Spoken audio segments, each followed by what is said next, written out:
राम राम शेतकरी मित्रांनो, मी संतोष रोडे पाटील, फळबाग सोबती योगेश मस्के सरांसोबत.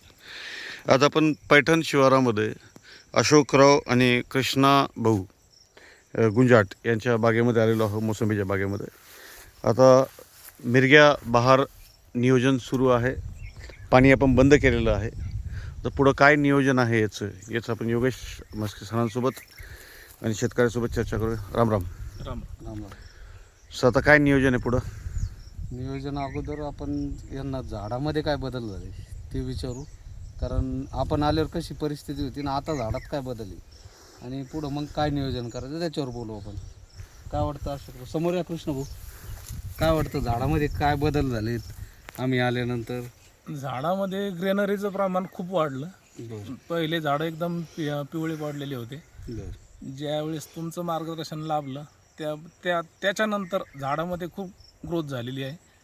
काडीवर जाण्याचं प्रमाण कमी झालं आहे. झाडाचा डेरा पण व्यवस्थित झाला आहे. बरं.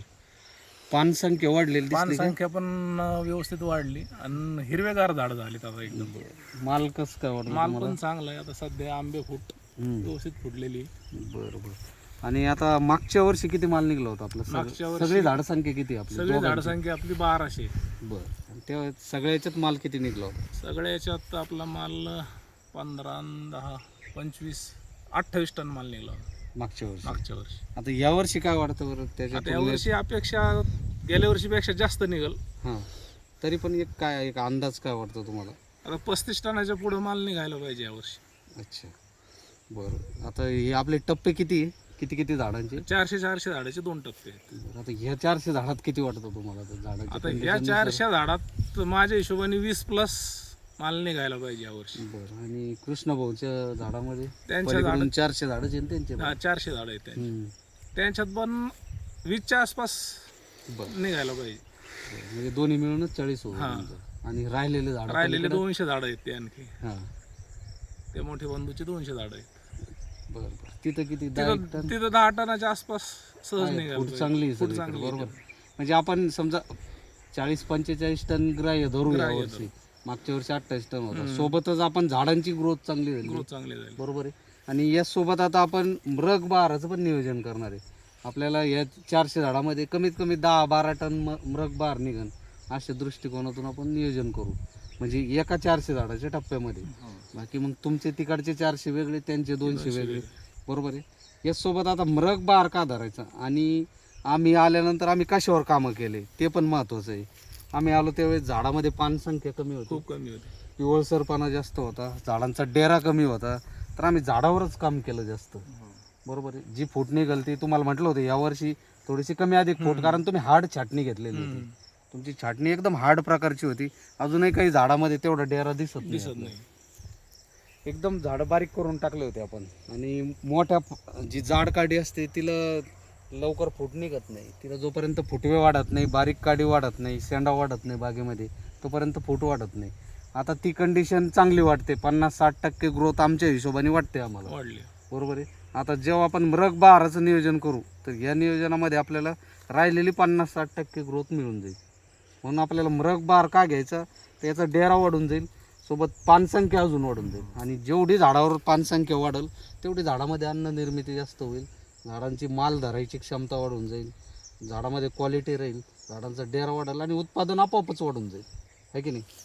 तर मग आपण आता पुढचं जे नियोजन आहे सर, इथून पुढं आता आपण याला पाणी बंद करून 10-12 दिवस झाले, है ना. 15 दिवस. कारण जमीन जाड आहे, जमीन मुरुम लवकर लागत नाही, बरोबर आहे. तर 15 दिवस म्हणजे 15 दिवस म्हणजे 5 ते 6 तारखेपासून आपलं पाणी बंद झालं.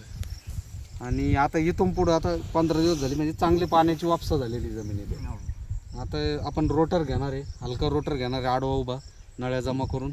आणि त्यानंतर एक 4-5 दिवसानंतर मग आपण स्टोरेज फवारण्या चालू करणार आहे, बरोबर आहे. मग इथून पुढं आपण एक पावसाच्या अंदाजानुसार एक 10 जूनपर्यंत बागेत ताण देणार आहे. आता अजून तर काही ताण वाटत नाही बागेत, पण ज्यावेळी आपण मूळ तोडू, हलकी मेहनत करू, त्यानंतर बागेमध्ये ताण दिसणं चालू होऊन जाईल. त्याचसोबत आपल्याला काही रासायनिक ताण द्यावं लागेल, कारण टाईम कमी आहे यावर्षी. थोडंसं पावसाचं वातावरणामुळं जे तानावर सोडायची जी वेळ होती ती मागं पुढं झालेली. अजूनही पुढचा पाऊस कोणत्या वेळेत येईल आज सांगू शकत नाही आपण. वातावरणाचे वेगवेगळे अंदाज आपल्या समोर येत आहेत, ते बघू आपण वेळेनुसार. पण आजपासून आपला आता जे तानाचा कार्यक्रम तो चालू झाला आहे. अशोकराव, एक 1.5-2 महिन्यापूर्वी आपल्या बागेमध्ये मिलीबगचा प्रादुर्भाव झाला होता. आपला बाग जो आहे धरणाच्या एकदम बाजूला आहे, म्हणजे पुढे धरणाची भिंत आणि दिसते समोर.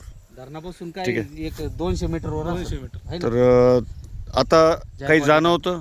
मिलीबगचा आपण दिलेला स्प्रे तो टायमिंगमध्ये घेतला, त्यामुळं मिलीबगचा एकदम नायनाट झालाय. मिलीबग कुठं झाडावरती दिसत नाही, काही नाही. मागच्या वर्षी तुम्हाला कोणते रोग जास्त आढळले? कारण काय बॅकवॉटर असो, धरणाच्या आजूबाजूला असो, रोगराई जास्त असते. मागच्या वर्षी गळीचं प्रमाण खूप होतं. अच्छा, म्हणजे कोणत्या अवस्थेत गळ झाली बाग? फळ ज्यावेळेस लिंबू साईज झालं लिंबू साईज मध्ये. त्याच्यानंतर आणि काही समजा बॉल टाईप झाल्याच्या नंतर पण इतकी गळ झाली. अच्छा, म्हणजे पावसाळ्यातली गळ होती पावसाळ्यातली आणि पण गुंडी अवस्थेत गुंडी अवस्थेतली गळ होती. बरोबर. आता या वर्षी काय जाणवलं बरं? ह्या वर्षी गळीचं प्रमाण एकदम शून्य आहे. बरं. कुठं गळ वाटत नाही, काही नाही. बरं. आणि पुढं तर आपण आहेच नाही. तेच ना, मग झाडामध्ये जर तुमची एक ताकद चांगली असली, झाडांची काय म्हणता येईल आपल्या झाडाची ग्रोथ चांगली असली, चांगली असते. तर मग झाडामध्ये तुम्हाला ही गुंडी गळ असो किंवा फळगळ असो किंवा झाडाला जे उत्पादन धरायचे किंवा फळ धरायची क्षमता आपोआप वाढून जाते आणि त्या गळीवर आपल्याला मात मिळते. म्हणून झाडावर काम होणं गरजेचं राहतं. टायमिंग आणि वेळेला मार्गदर्शन पण तेवढंच महत्वाचं आहे. नाही, मार्गदर्शन झाल्यानंतर ती गोष्ट टायमिंगलाच व्हायला पाहिजे. आता तुम्ही सांगितलं 8 दिवसांनी स्प्रे व्हायलाच पाहिजे, तर ते आमचं काम आहे 8 दिवसांनी स्प्रे घेणं. स्प्रे टायमिंगला झाला तुमच्या झाडामध्ये इफेक्ट दिसणार नाही. सगळ्या गोष्टी टायमिंग मध्ये झाल्या तर कुठंच काही प्रॉब्लेम येत नाही. तुम्ही सांगितलं स्प्रे घ्यायचा, आम्ही स्प्रे घ्यायचा नाही, मग ती झाडामध्ये डेव्हलपमेंट तुम्हाला दिसणार नाही. बरोबर आहे. वेळेला खूप महत्व आहे ना. आपण ट्रीटमेंट सुरू केली त्यावेळेस कृष्णभाऊच्या बागेमध्ये मिरग्या बहाराचा माल भरपूर होता. भरपूर होतं. तर मिरग्याचा माल किती निघाला होता आपला त्यावेळेस पलीकडल्या भागात? आता काढलं ना, आता काढलं नाही, अडकण होती. अडकण. अच्छा, अडकण होती. तर आपला सगळा किती निघाला अडकण? 18 क्विंटल माल निघाला त्यात समजा. त्या झाडाला. आणि इकडं? इकडं 11 क्विंटल. अच्छा. अच्छा. आणि खालचं मिळून 3.5 टन. 3.5 टन. आणि भाव पण चांगला साधला समजा. भाव काय मिळाला आपल्याला? 31 रुपयाने दिला आपण अडकण माल. अडकण माल. बरं, झाडं मोकळी झाली, आपल्याला पुढचा बार धरण्या अगोदर काडी पण रिकामी झाली. आणि अडकणमध्ये बराचसा खर्च निघून जातो. चांगला भाव मिळाला. चालतं, करू आपण नियोजन पुढचं आता. चालेल. याच सोबत आतापर्यंत जे झाडं आली याच्यामध्ये 90% तुमची मेहनत आहे. कारण आम्ही काय 15 दिवसातून एकदा येतो, मेहनत आहे, बागेत चक्कर मारतो, पण वेळेवर तुम्ही करताय. योग्य मार्गदर्शन देणं पण खूप महत्वाचं आहे. नुसती ढोर मेहनत करण्यात अर्थ नाही. टायमिंगला मार्गदर्शन मिळणं, त्याच मार्गदर्शनाखाली टायमिंगला तुम्ही स्प्रे करणं, मेहनत करणं, हे करणं, पाणी देणं व्यवस्थित, हो ना. मग सगळ्याच गोष्टी टायमिंगला खूप आता आम्ही सांगितलं आणि ते वेळेत जर झाले त्याचा पण उपयोग नाही. ते वेळेवर करणं म्हणजे तुम्हाला ते 100% मार्क्स जातात त्याचे. आणि तुम्हाला मिरग्या बहार धरा हे म्हणण्यामागचा अजून एक उद्देश काय होता की मिरग्या बहार धरल्यानंतर जून जुलैमध्ये तुमचं नवीन गुंडी सेटिंगचा टाईम असतो. ठीक आहे, जुलै ऑगस्टच्या आसपास. आणि त्यास आपले हा माल चांगला बनलेला असतो. बरोबर.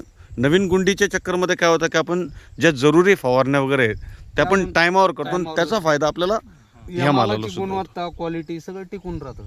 तसं शेड्यूलमध्ये आपल्या सगळ्याच गोष्टी चालू असतात. परंतु त्यावेळेत काय होतं, जेव्हा आपली नवीन गुंडी सेटिंग चालू असते, फुल असतं, मग त्यावेळी आपलं अजून अन्नद्रव्याचा जो साठा असतो झाडासाठी तो वाढून जातो. तो वाढल्यानंतर मग काय होतं, हे फळ तर आपलं क्वालिटी बनतं, पण झाडामध्ये पण ग्रोथ मिळते. आणि त्याचसोबत आता जे उन्हाळ्यामध्ये काय होतं, आपण जे पाणी देतो तर आपण झाडाच्या 70-60-65% मुळांपर्यंतच पाणी अन्नद्रव्य पोहोचतो उन्हाळ्यामध्ये. परंतु पावसाळ्यामध्ये सगळी मुळ ऍक्टिव्हेट असते आपली. आपण जे काही देऊ ते झाडाची घ्यायची क्षमता किंवा मुळाची कार्यक्षमता वाढलेली असते. झाडाची वाढ पण झपाट्याने होते. झाडाची वाढ झपाट्याने होते. मग आता जे झाड आहे याच्यामध्ये 50% ग्रोथ आपल्याला पुढच्या 4 महिन्यामध्ये दिसणार आहे.